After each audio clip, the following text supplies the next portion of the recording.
So the agenda today, obviously there's timings alongside what we'll be going through today, but we'll hopefully keep it short and sweet and hopefully you get a lot out of it. Our first guest speaker will be Samantha Alexander from the Lion Foundation. So we're very fortunate to have her join us today. Then a really exciting part next is the launch of the Harbour Sport grant funding map. So a lot of work's been going on in the background to get this launched for our community. It's pretty exciting. Then we'll have Mel Sykes join us to tell you guys about our Tū Manawa funding that's available. And last but not least, we'll touch on some flood relief funding that's available with Active for a couple more days. Next slide, please. Cool. So without further ado, our first speaker today is Samantha Alexander from the Lion Foundation. Samantha, if you want to share your screen and take it away. As mentioned before, if you have any questions for Samantha, just chuck them in the comment section and we can ask them towards the end of the presentation.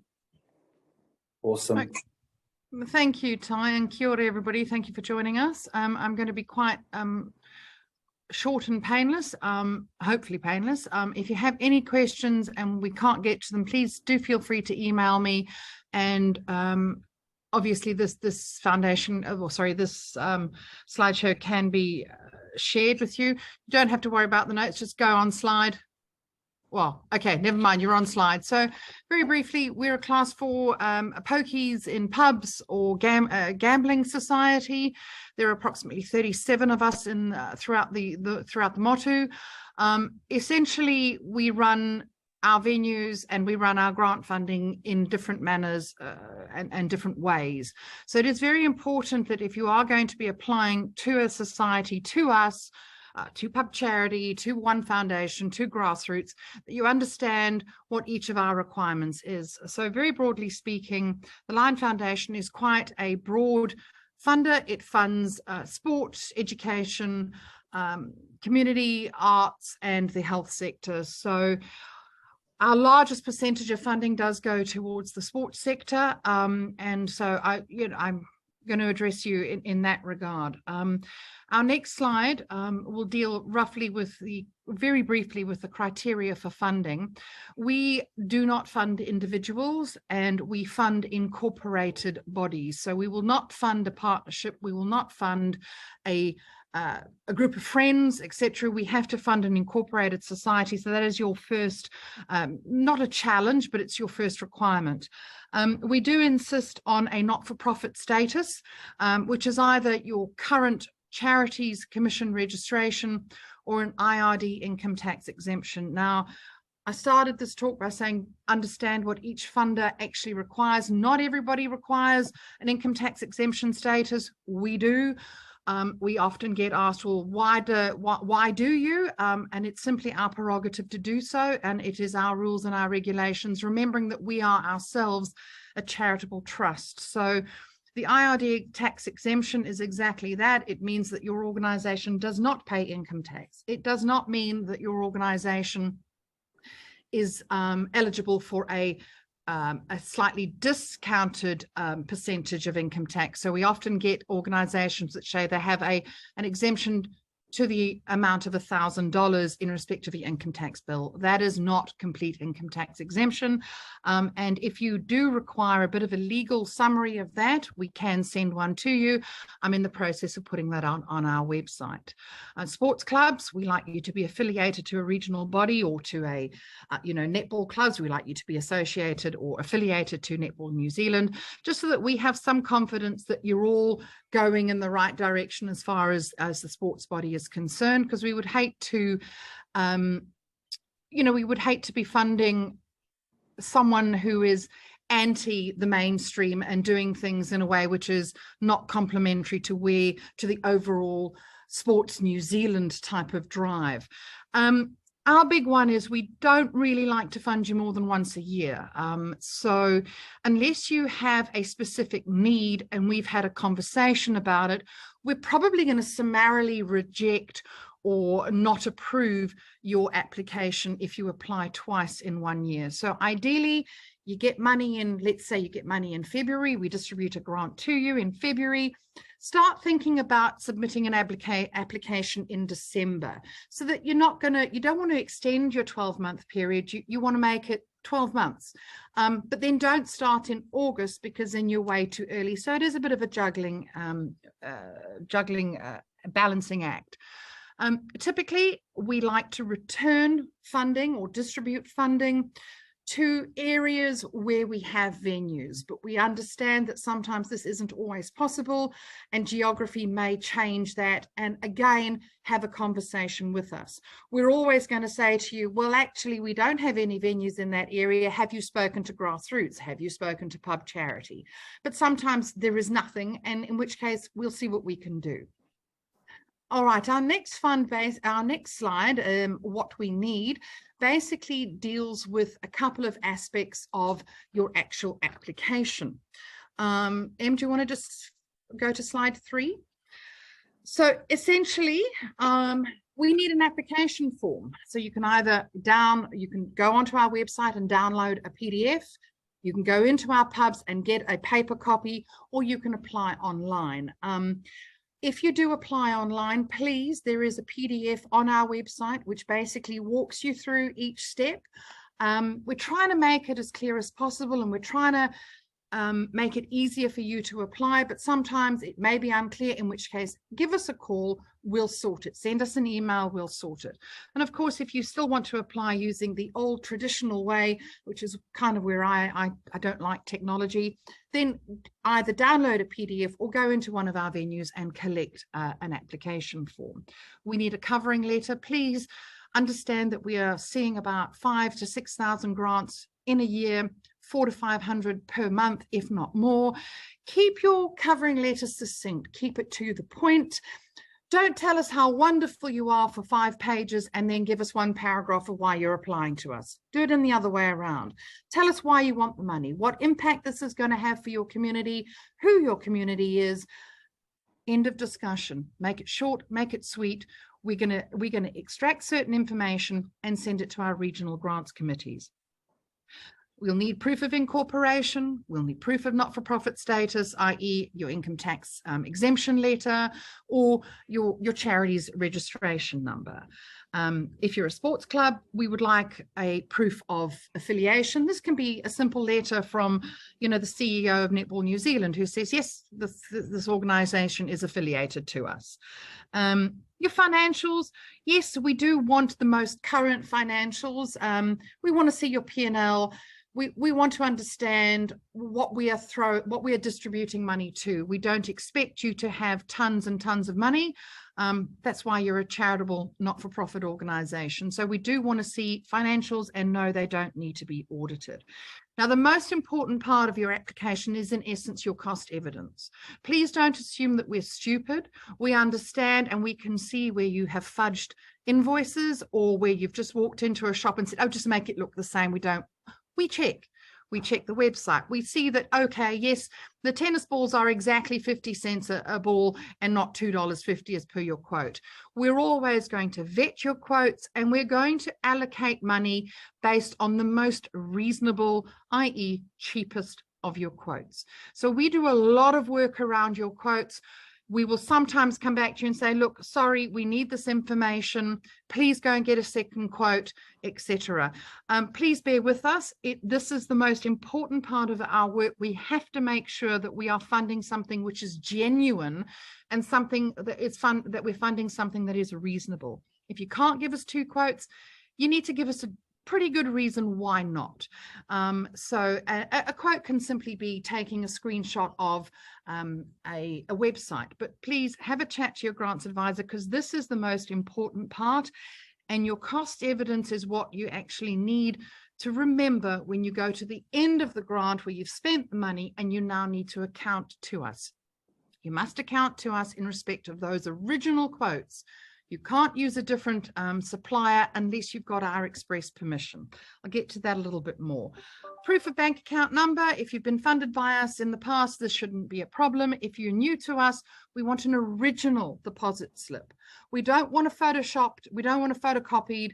We want an original, i.e. you need to either bring it to our office or put it in a courier and get it to us. We want that original bank stamp And I know it's a bit of a challenge, but we have to be absolutely sure that we're not actually paying Joe Bloggs, who is pretending to be Netball New Zealand. So we do have those checks and balances. One of the easiest things is we obviously want your resolution from your trustees, your trust board. This can be by email, doesn't necessarily have to be on a letterhead.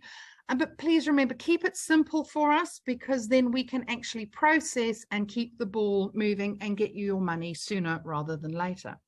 Some general tips, and please stop me, I'm just trying to get all of this in my 10 minutes. Some general tips. Now, this is quite crucial as well. You'll see the first one there. We ask you, what is the grant specific purpose? You've got two options. You can say, we want to have a manager's salary, or we want to have the salary of Tom Smith. Now, the problem with asking for a salary for Tom Smith and being that specific is if Tom Smith resigns and leaves, we cannot accept the next person, the next manager, who may be Sam Alexander, because you've specifically said, we want funding to help us pay Tom Smith. So if Tom Smith goes, you give us the money back. Again, you want to buy a van. So state you want to buy a van. Don't tell us you want to buy a 2020 Toyota Hiace van, because what happens if you buy a 2021 Ford Ranger? I've got really bad news. Unless we've authorized it, you're going to give us every cent of that grant back. And so there's a world of pain in that regard, because you're now sitting with a vehicle and no money to pay it. And we do want that back. So please talk to us first. But this is some very basic examples of what very simple tips. Be a little bit less specific and you'll be okay. Right. Our next slide is continued continued example of tips. We won't fund anything that requires a resource consent or a building consent until you've got it. We don't want to tie the money up, because you may take a year to get your building consent, and we could have then used that money for other organizations. I've already said, be concise, don't waffle. Remember, you're trying to get us to get to the crux of what your grant is, and we need to do that as quickly as possible. If you need funding, and you need funding for an event or a seminar or anything, and it's happening in July, please don't wait until June to apply for your money. Apply now. Apply now, because you know you're having your event in June or July, and we will then turn the application around, give you a result and give you money, and then you know, great, I can hold the event because I've got enough money, or no, I don't. So please don't, just give us enough time. We need approximately 8 weeks to be able to process, take it to our regional grants committee, who make a decision, and then take it to the board, who then authorize the decision. Sports clubs, avoid things like high performance and elite sports. The DIA and the Gambling Act says we're not allowed to fund you if you're at the top of your game.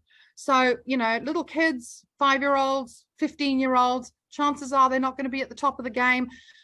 But we cannot fund any kind of professional elite athlete in any field. So please be very careful of that.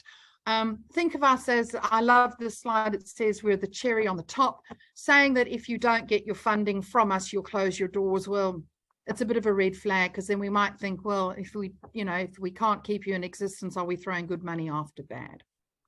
All right, the critical part is, if you're successful, we actually need you to spend the money. Believe it or not, we don't want it back. It messes with our calculations and our compliance in terms of the Gambling Act. So we really do want you to spend it.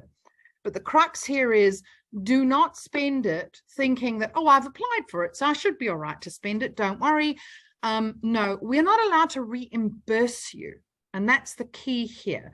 Your event may be today, and your grant, you may receive notification of your grant, let's say in 2 weeks' time.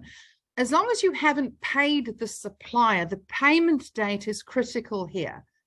If you pay the supplier before you get an email from us, or a phone call, or a letter, some sort of formal communication, you're going to have to refund every cent. So do not spend your money and seek a reimbursement of us. The money that you get from us is the one and only payment that you can make to the supplier. That being said, if you've got a supplier who is charging you $20,000 and you're only asking us for $10,000, by all means, pay the $10,000, but don't pay that portion in respect of which you are asking us for money, because it's reimbursement. Gambling Act says we can't do it, therefore we can't do it. And obviously complete the audit within a stated time frame, because if you haven't accounted for how you've spent last year's money, our trust board get a little bit reluctant and nervous and anxious about giving you more money, because we can't keep digging a hole. We need to make sure that we've dug a hole, then we filled it up, then we dig it again, then we fill it up. Because again, the Gambling Act is it regulates the sector very highly, and we need to make sure that we can recover any funding which you weren't entitled to retain. Next slide deals with some FAQs. Now, our website, we're working on it. Cutoffs for applications, most of these answers are on the website. We don't have cutoffs. Other societies will say, get your application in on or before the 10th of each month. We don't do that. We keep processing until we have to distribute the papers to our RGC committees. Our regional grants committees are the people who listen to our recommendations and make a full and final, a further and final recommendation to our trust board. We give them information, and we normally send out our papers about 2 days before the Regional Grants Committee meets. The Regional Grants Committee meets normally towards the end of the second week of the month, and our board meeting is normally the last Monday of every month.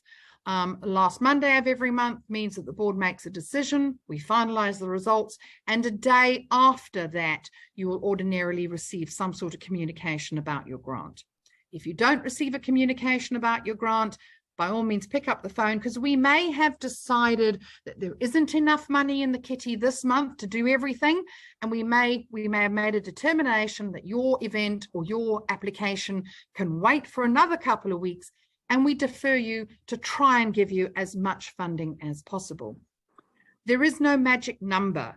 There is no such thing as, oh my God, these people are greedy. Not at all. Apply for what you need, and we will do what we can. So there is no magic number, but please understand that, you know, we can't give everybody $200,000.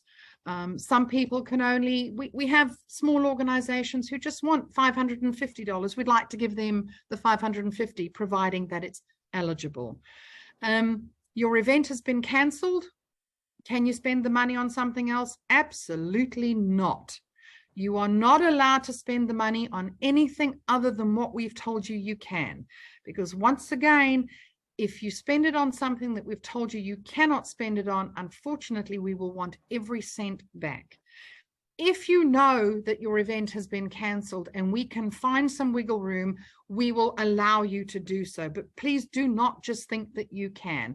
It doesn't matter that the cyclone has come through and may or may not postpone the Highland Games to be held in Hastings. If we've said that we're funding you event hire for the Highland Games to be held in Hastings in April, and your authorised purpose says event Hastings Highland Games in April, if they move the Highland Games to August, you have to reapply. It's that technical and it's that regulated. Again, phone us, we'll talk you through it. And if there is a way that we can allow you to do that, we will do so, because we know that you're mostly volunteer funded and it is quite complicated. We absolutely fund capital projects. We love capital projects because that means that it's sustainable. People can see what you're doing in the community. So we love those. If you don't have an income tax exemption, we will not fund you.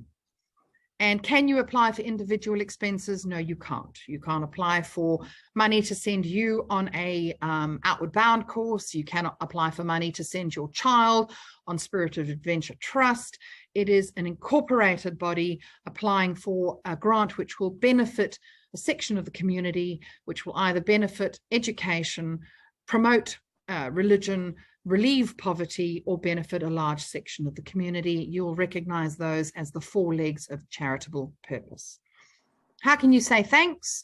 Well, if you can afford it, we'd love to see the logo on the car that we funded, or the ambulance that we've funded, but you might not be able to afford to actually now go and spend money putting logos on stuff. A thank you letter would be lovely. A recognition on Facebook would be lovely.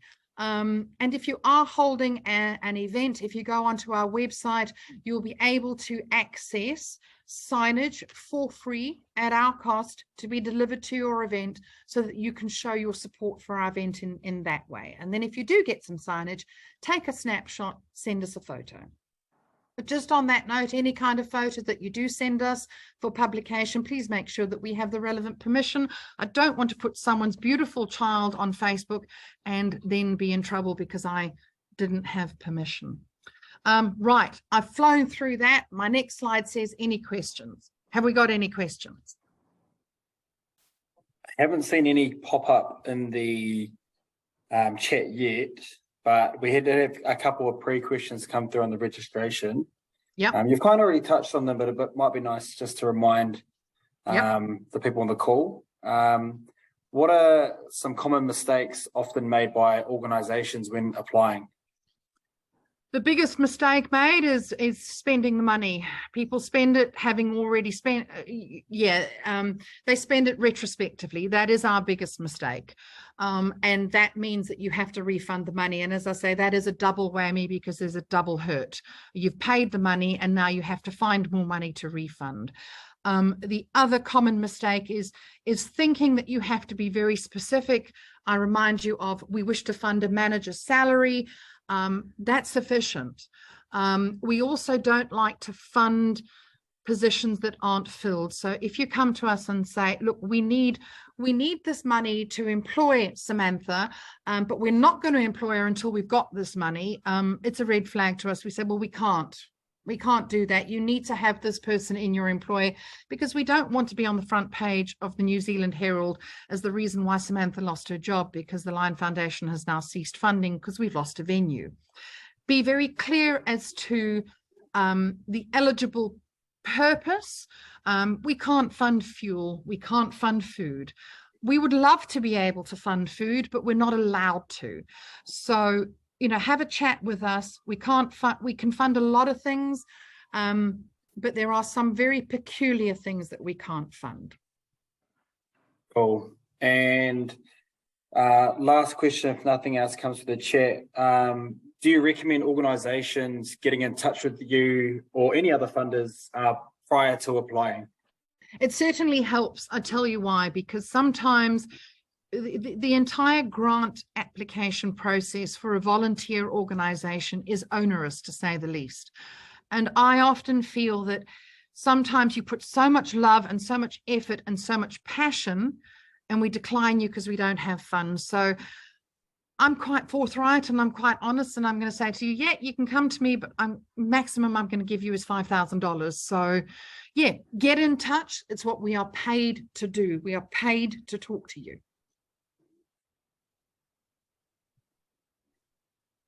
We got a question that's come through. I can read some of it. Can you see it? I can see, it said let me go and have a look and see if I can get to the chat. Just wanted to clarify, I was told to use the supplies that we used in our application. Right, so we check the reasonableness of the suppliers, of the purchase price. If you go and change a supplier because you've now found someone else or someone's door has closed, before you spend the money, just give us a heads up and say, listen, I'm not going to buy, I know I gave you a quote from Sterling Sports and Rebel Sports, but in actual fact, Joe's Sports Shop down the road has given me a quote and I can get this, I can get more for cheaper. Can I use them? And I'm going to say, yeah, sure. Send me a quote. I want to make sure it's legitimate. I want to make sure there's a couple of things I want to make sure. I want to make sure that you're actually, that Joe's Sports Shop is legitimate and you've not actually just, we need to make sure that the persons who are completing grants forms are not the direct beneficiaries of the grant money. So I need to make sure that Joe's Sports Shop isn't actually married to, to me, the person who's applying for the money. And that way I'm kind of feathering my nest as well. So there's method in the madness. So yes, we are very we'll never just say no simply because. We'll do some checks and balances and then we'll say sure, but it's all recorded.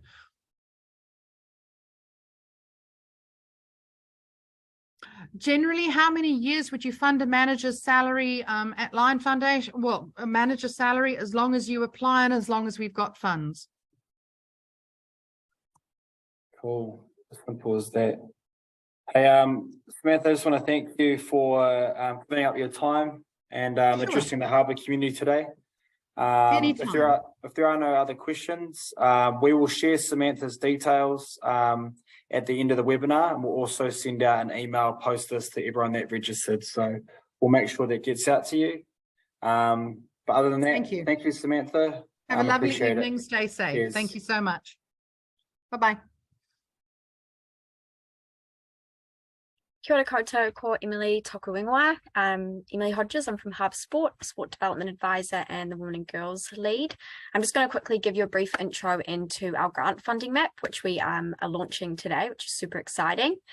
So the purpose of this coming around is that we know that finding funding can be time consuming and sometimes complicated. We wanted to make this process easy, so we developed a map which allows you to identify which local board you sit within and then what grant funders fund within those areas. Alongside this, we've also compiled all of the information around what these grant funding organisations do and don't fund and links to their websites. One of our university students, Amber, who has helped develop this tool, is going to take us through the tool. It's live on our website now. So Amber, I'll just stop sharing my screen and you can jump on. Kia ora. Yeah, my name is Amber. I'm from the University of Bath. I'm here on my placement year working for Harbour Sport. I'll just share my screen with you all so you can see. So to access the grant funding map, we'll start just by going through Google and going onto the Harbour Sport website. Here you'll find the funding link at the top, and then you'll just click onto the funding map. There's a small overview, the look of what it will look like when you click, and then you go onto the link. Here you'll find the tool Prezi, a new website link that we've been using to try and find the best tool for it. Just let it load. There we go. And this is the map. It's really easy to use. You've got all the different local boards in the area. If you're unsure where your business lies, you can use the Auckland Council website and you just simply type in your address and it will come up with which board you're associated to. We're just going to start with Harbour Sport as the example, which is in the Upper Harbour local board. And you can click into it. You'll see all the different grants that you can apply for. Same with any of the other ones. If you have a mouse, you simply just zoom in and zoom out on the buttons. If you have a click, you can see the icons on the side. You can click the home to go straight to the home, or you can click the arrow just to go back out page. So each of the different funds have a different eligibility. You can find that just by clicking onto them. It gives you a slight detail about each one. Just a really small statement. So on the very beginning slide, it says when it was last updated. We're looking to update it every 6 months. So just make sure that it's up to date when you click onto it, and you will have to do your own research as well, just as it is a small statement for each one. So click into this one. Each of the different grants will tell you when the application closes. So for the Blue Sky one, it's the 10th of each month. You can also click into the links below and it will give you a list of everything that's funded in it, as well as everything that is not funded. And that is the same for each one, no matter which one you click on.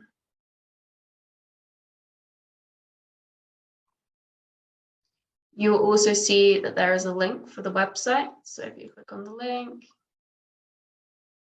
it will take you straight to that grant, and you can just scroll through how to apply for that.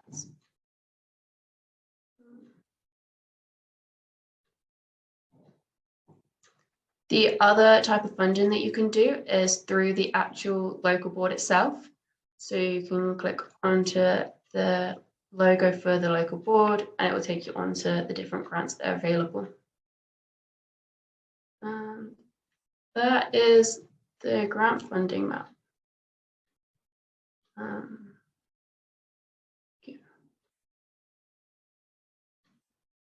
Awesome. Thanks for that, Amber.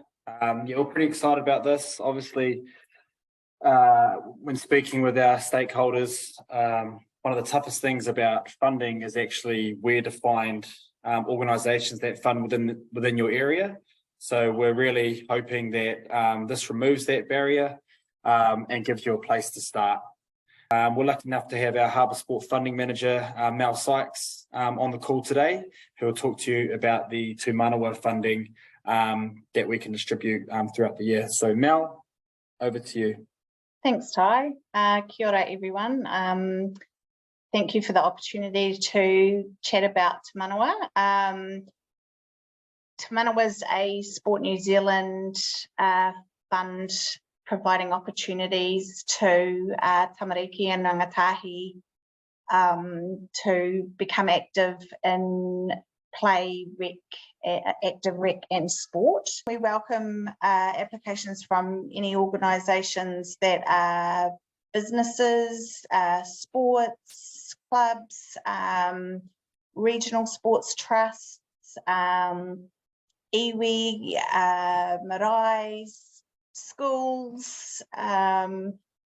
We really welcome that. So that's a broad range of applicants that can apply.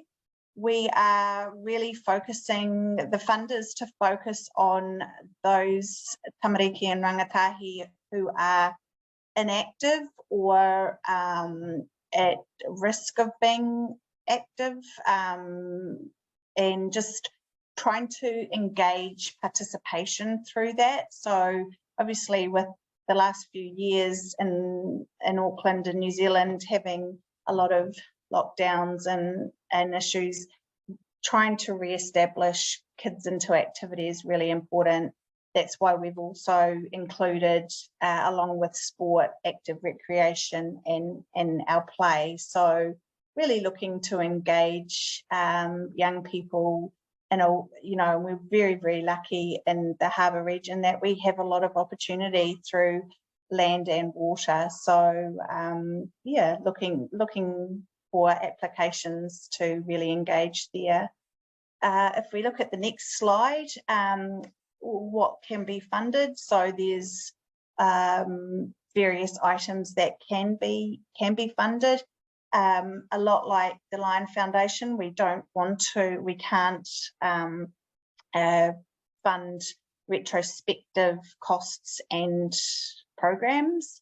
So it's all about forward thinking, and we can fund existing projects, but we're really looking for new as well, which provide exciting and different opportunities that the young people may not have before.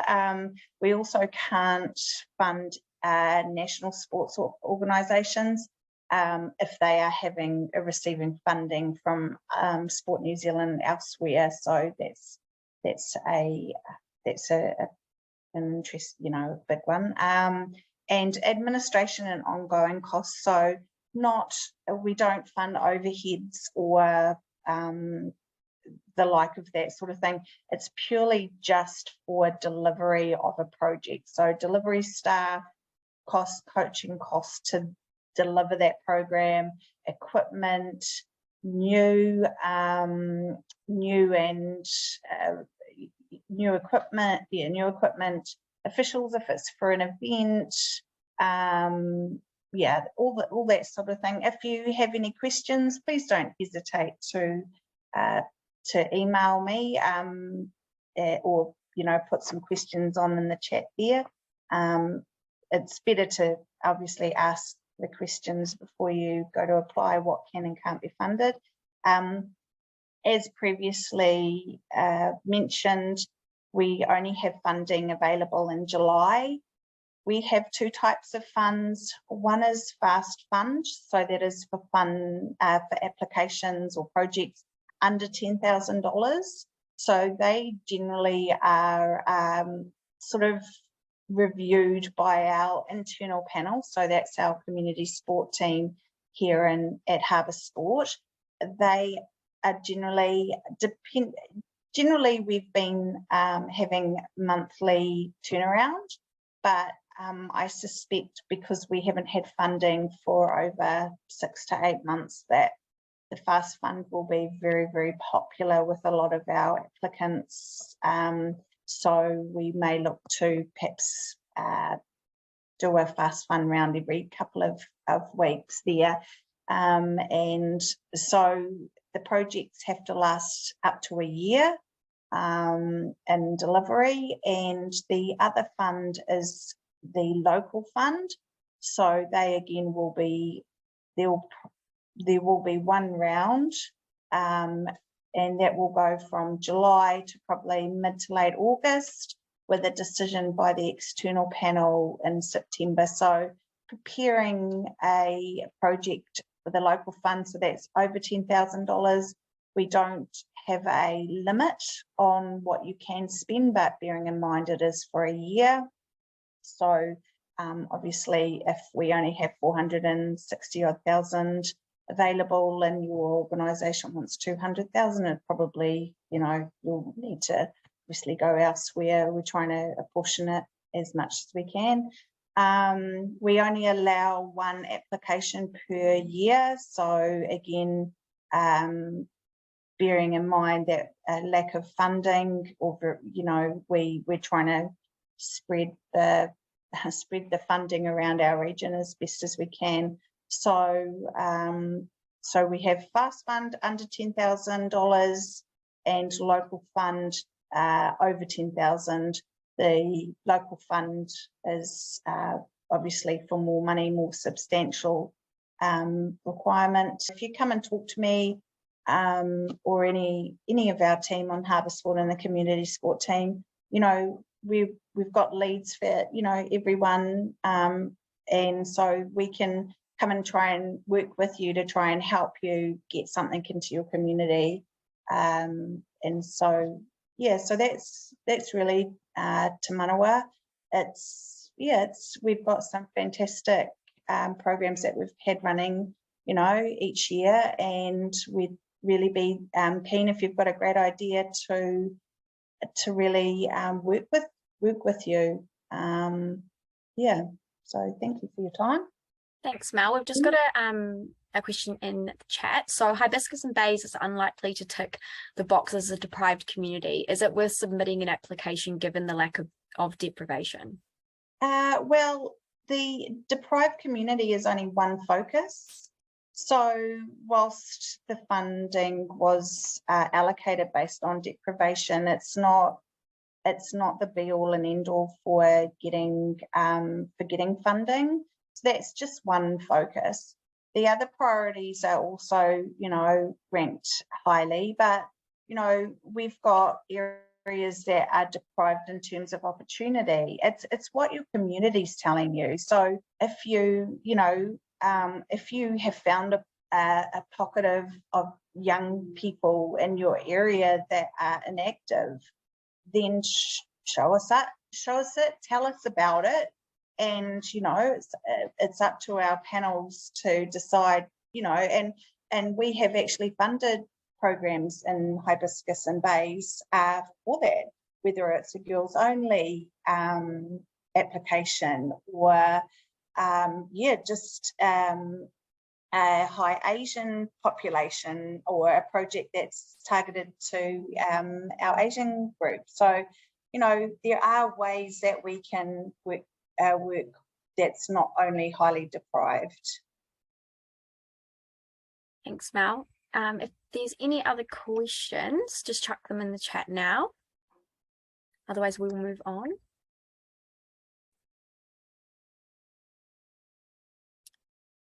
Cool. I think that's it. Thanks, Mel. Thank you. Thanks, everyone.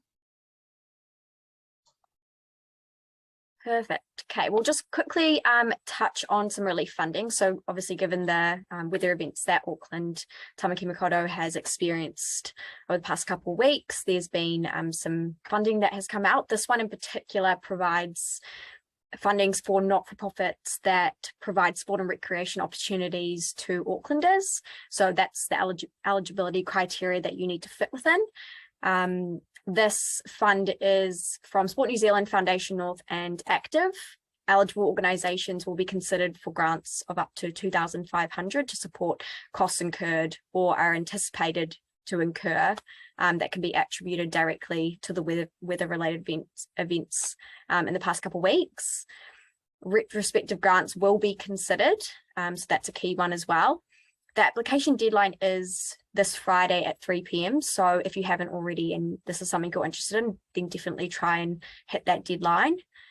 Some examples of costs you can apply for include like commercial cleaning, cleaning products, replacing uniforms and sports equipment, office equipment, plumbing, electrical, and different labour costs. We'll put a link in with our comms post-webinar with a link to this fund, which will have more detail and also email addresses for support if you're wanting to apply for this.